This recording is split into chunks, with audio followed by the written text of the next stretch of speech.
प्रधानमंत्री नरेंद्र मोदी के नेतृत्व में देश ने आज़ादी के बाद सबसे बड़ा आर्थिक सुधार देखा है। जीएसटी और अब नेक्स्ट जेन जीएसटी सुधारों ने आम उपभोक्ताओं को राहत, व्यापारियों को सरलता और देश की अर्थव्यवस्था को नई ऊंचाई दी है। यह सुधार देश की आम जनता को बड़ी राहत देगा और व्यवस्था में सरलीकरण लाएगा, जो व्यापार करने के माहौल को बेहतर और अधिक प्रभावी बनाएगा। इस ऐतिहासिक सुधार के लिए प्रधानमंत्री नरेंद्र मोदी का हार्दिक अभिनंदन। यह बातें भारतीय जनता पार्टी के राष्ट्रीय प्रवक्ता प्रेम शुक्ला ने सर्किट हाउस में जीएसटी विषयक आयोजित पत्रकार वार्ता को संबोधित करते हुए कही। प्रेम शुक्ला ने कहा कि नवरात्र से पहले ही प्रधानमंत्री नरेंद्र मोदी की सरकार ने देशवासियों को खुशियों का बड़ा तोहफा दिया है। 22 सितंबर से रोजमर्रा की अधिकांश आवश्यक वस्तुएं सस्ती हो जाएंगी। इसका लाभ किसानों, मरीजों, गृहिणियों, व्यापारियों, कर्मचारियों और बच्चों सहित सभी वर्गों को मिलेगा। उन्होंने कहा कि जीएसटी में यह सुधार मांग बढ़ाएगा, निवेश लाएगा और करोड़ों युवाओं को रोजगार देगा। उन्होंने कहा कि हमारी सरकार यह सुनिश्चित करेगी और सख्त निगरानी रखेगी कि उद्योग जगत जीएसटी दरों में कमी का पूरा लाभ उपभोक्ताओं तक पहुंचाए। मर्यादा पुरुषोत्तम भगवान श्री राम ने कर नीति को लेकर जो आदर्श स्थापित किया वह आज भी प्रासंगिक है। श्री रामचरितमानस में गोस्वामी तुलसीदास जी लिखते हैं कि बरसत हर्षत लोग सब करसत लखै न कोई, तुलसी प्रजा सुभागते भूप भानु सो हुई। राजा राम कहते हैं कि राजा को टैक्स उसी अनुसार लेना चाहिए जैसे सूर्य धरती से जल सोखते हैं।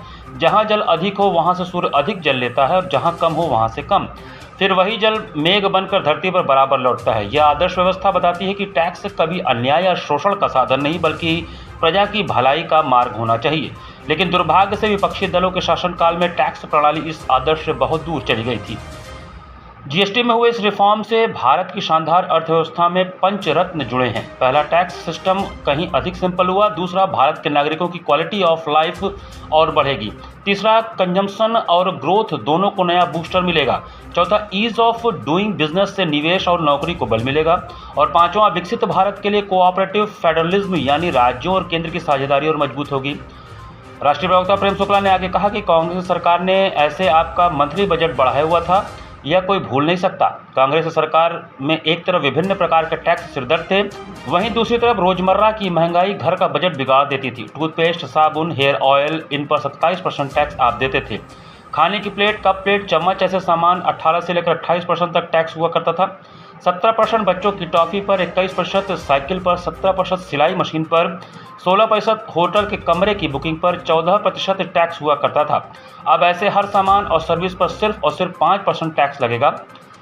कांग्रेस के राज में घर बनाना बहुत ही महंगा काम था, क्योंकि इस सीमेंट पर कांग्रेस सरकार का 29% टैक्स वसूलती थी। जैसे तैसे घर बना लिया तो एसी और टीवी या पंखा कुछ भी लाना हो वह भी महंगा हो जाता था, क्योंकि कांग्रेस सरकार ऐसे सामानों पर 31% टैक्स वसूलती थी। अब हमारी सरकार ने ऐसे हर सामान पर टैक्स को 18% कर दिया है, करीब करीब आधा कर दिया है। ट्रैक्टर हो या सिंचाई के उपकरण हो, हाथ के औजार हो, पंपिंग सेट हो, ऐसे उपकरणों पर 12 से 14% तक टैक्स दिया जाता था। अब ऐसे अनेक सामानों पर जीएसटी 0 या 5% कर दिया गया है।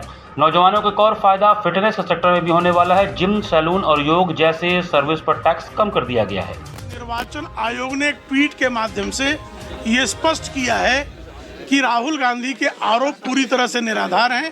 कोई भी व्यक्ति, प्राइवेट पर्सन, किसी अन्य व्यक्ति के मतदाता सूची से नाम को डिलीट नहीं कर सकता। और जो कर्नाटक में इस तरह का प्रयास हुआ था उसका एफआईआर 2022-23 में स्वयं इलेक्शन कमीशन ने किया हुआ है। उस एफआईआर की जांच कर्नाटक सरकार क्यों नहीं करती? राहुल गांधी कर्नाटक सरकार को क्यों नहीं निर्देश देते? तो राहुल गांधी पूरे देश की संवैधानिक व्यवस्था पर अविश्वास पैदा करने का सोरोस गिरोह के षड्यंत्र का एक अंग है और वो प्रयास कर रहे हैं। हर बार उनकी झूठ बेनकाब होती है।